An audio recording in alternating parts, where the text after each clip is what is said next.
I'm Amy Cherry. The wife of a disabled and blind Flagler County man accused of murdering her husband has her day in court. Ben Smith reports. 52-year-old Dorothy Singer is being held without bond today after appearing by video feed in front of Flagler County Judge Melissa Moore-Stens yesterday. You're being charged this morning with first-degree murder with a firearm. The hearing was short and to the point. Singer was appointed public defender Ray Warren, an attorney well-versed in defending murder cases. He previously defended Anna Pahota of the Hammock for the murder of her husband. Warren is also defending a man accused of killing a Palm Coast convenience store clerk.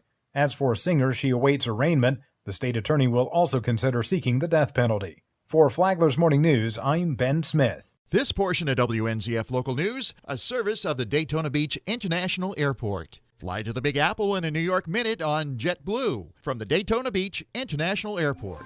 We've already gotten input from nearly 8,000 people around the state. And they want to hear from you to know what they need to do to be prepared for the year 2030. It's all part of the strategic statewide plans being put together by local chambers and their members. Dr. Jerry Parrish is the chief economist and director of research for the Florida Chamber Foundation. Flagler County is actually one of the highest expected growth rates over the next few years. And, they've done well. It's been a good place. Jobs are growing there at higher than the state rate, and the state's growing at twice the U.S. rate. So, you're growing in population, but we have a pretty good handle on how many jobs you guys need to create by then. But they need to know from you about local circumstances that may make Flagler unique. That's what we want to tap into, is that local knowledge that your folks have there about things that are happening and the way things are moving in your county and in your region that we may not know about here at the statewide level. The Flagler Town Hall is happening next Thursday, May 18th from 8:45 a.m. until 11 a.m. at the Flagler Auditorium.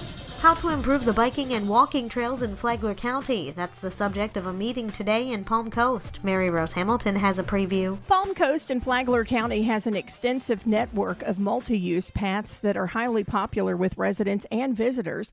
And on Florida's roads, pedestrians and cyclists accidents really have been on the rise. There's a committee holding a workshop in Flagler County where you can learn what is being planned and voice your thoughts on the subject. It will be at Palm Coast City Hall on Lake Avenue from 5 to 6:30 p.m. this evening. The draft bicycle and pedestrian maps are posted on the TPO's website. Comments may also be submitted via email and phone at Charisse, SHARRIS, at r2ctpo.org. For Flagler's Morning News, I'm Mary Rose Hamilton. Putting safety first wins Palm Coast's wastewater treatment plant statewide recognition. The city's plant has had 0 lost-time accidents over the last year. That's earned the plant the 2017 Florida Water Environment Association Safety Award. It beat facilities across the state for the title. Wastewater Treatment Plant 1 on Utility Drive dates back to the early 1970s and has gotten larger over the years to accommodate population growth. The plant says safety is its #1 priority, and it commends workers for their dedication on the job.